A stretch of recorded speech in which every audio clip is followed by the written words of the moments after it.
I'm stunned because I just watched The Master of Disguise starring Dana Carvey, produced by Happy Madison. I have lost several IQ points over this because it sucks! Master of Disguise is one of those gems shout out by Happy Madison, which is Adam Sandler's production company ever since his career went to shit. And now he's doing the same thing to other comedians. So hey kids, you ever want to trick people and prank them with horrendously looking costumes? Well, look no further than Master of Disguise. Maybe Dana Carvey will give you inspiration. Very bad and annoying inspiration. And so now, I bring you Master of Disguise. So we open up to the main character's parents trying to stop a thief robbing treasures by disguising themselves as Bo Derek. Wow, Bo Derek must be really starving for a paycheck because no one was basically gonna star in this except for starved comedians who were desperate for work. No life for my son. I will never tell him of his true destiny. And fast forward, the two end up having a son called Pistachio Disguisey. Really, I am not kidding. And they're called Disguisey because they like to disguise. Real creative, people. Played by Dana Carvey, the Pistachio character is obviously downright annoying and stupid. And he has a permanent smile and a permanent goofy voice that will totally make you want to pull out your eardrums. And it's even so annoying that it's no surprise that he has trouble getting laid. I mean, just look at this. Look, Pistachios, the silly voices, the making faces, it was fun for like 1 second. He works at his family's Italian restaurant and he fails to basically give them customer service by not just, aside from making very stupid faces, he ends up tripping, spilling their orders everywhere. I mean, what can you expect from an idiot like this? Happy Madison and Dana Carvey, making weird smiles and weird voices does not automatically make things funny! Screw around here to get a stupid story. Anyway, it turns out that Pistachio's parents are kidnapped and he has such a huge panic attack, he then prays to the cannoli or a way to help his own parents. Show me a sign. I promise I will never mock you again. My family is missing and I don't know what to do. I don't know what to do. I don't know what to do. But through odd luck, it's granted by his grandpa showing up to help him. This is what you are doing. This is what I want you to do. Okay, I'm trying to wrap my mind around this about how stupid this is, but let me explain. His grandpa tells him that the Disguisey family are adepts of disguising themselves, which is really just putting on costumes and doing stealth missions with them. Really? Is that all your family was capable of doing, was disguising themselves in stupid costumes? And being as annoying as possible? I mean, you're already like that from the beginning. I mean, look!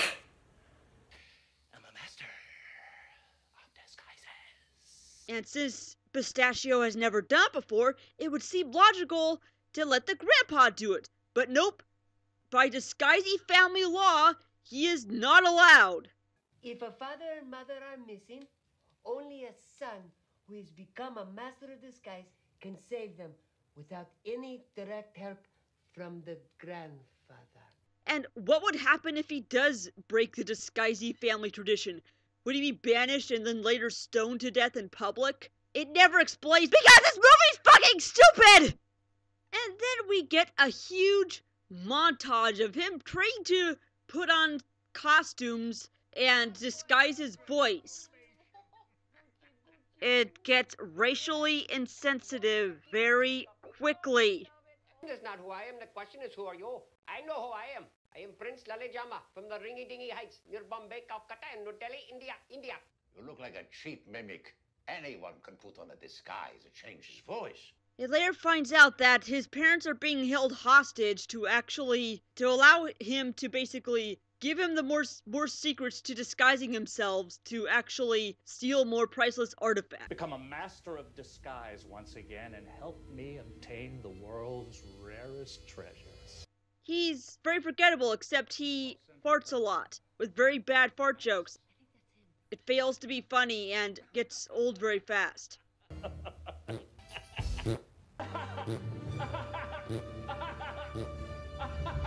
And so, since Pistachio still sucks at his job, they then decide to hire a personal assistant to help him. Wait a minute! I thought only a son who's become a master of disguise could save them. So why are they hiring a fucking assistant? Doesn't that go against what you explained in the past 30 minutes of the movie? They then find clues to where Devlin Bowman is, and they find him, and they pick up a cigar that belongs to the Turtle Club. And that leads him to dress in a turtle suit. Why would that make sense? The name, the Turtle Club? No, it's just a name. I think you're taking it a little bit too literally. Is it because the people in this audience are so stupid that they take things so literally, though, so they find a guy dressed in a turtle shell suit in an exclusive club called the Turtle Club to come in?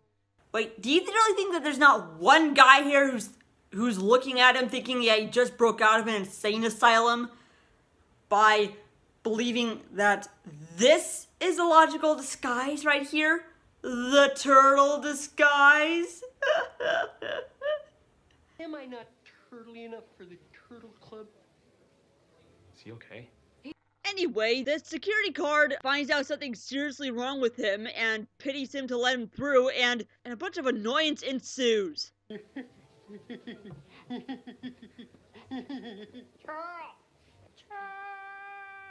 Can I buy you a drink? Maybe some pond water for your friend?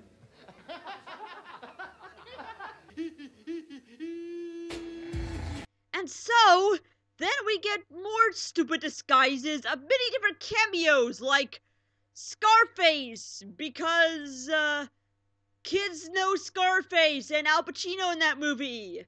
And, Jaws, a random Jaws shows up, even though they're not near an ocean. He's just a normal guy in a rowboat. What kind of kid would actually watch Scarface? Young kids, to be exact. So how are they supposed to get it? Know your audience, Abby Madison. You're gonna need it. Turns out that the artifact Devlin Bowman has stolen are being sold on black mark eBay, and he has to find his mansion to actually get his parents back and return the artifacts, which includes disguising themselves as more suspicious characters that no one even thinks about twice of turning them in. She owes a substantial amount of back taxes from her time as an exchange student at the University of Heidelberg. Stringy string string. There it is. Try it. Well, you're a tall drink of water, and I just love moisture. Even though he's able to rescue his parents, Devlin Bowman gets away, and they later find him at a beach resort, and he disguises himself as George W. Bush to trick him into falling in the pool and drowning. Folks around here call me W. You can call me King George. No wonder why we haven't heard from Dana Carvey in a long time. This destroyed his fucking career. He was on SNL. Why would he do stuff like that? Because Happy Madison preys on dumb audiences. That's why. And it would continue to do that for several more years until shit finally hit the fan, with Jack and Jill sweeping the Razzies. It's horrendous! Now, if you've been dressing up like this for Halloween, good God! You would have been scarier than Pennywise in the recent It remake. I'm serious. This is Marlyonama, signing off. Thanks for watching. I really hope you liked this video. If you want to check out more from Marlyonama, please hit the subscribe button below, or go to my website at www.marlyomedia.com. And if you really like the content, be sure to support me on Patreon or follow me on Twitch TV. And as always, sign on.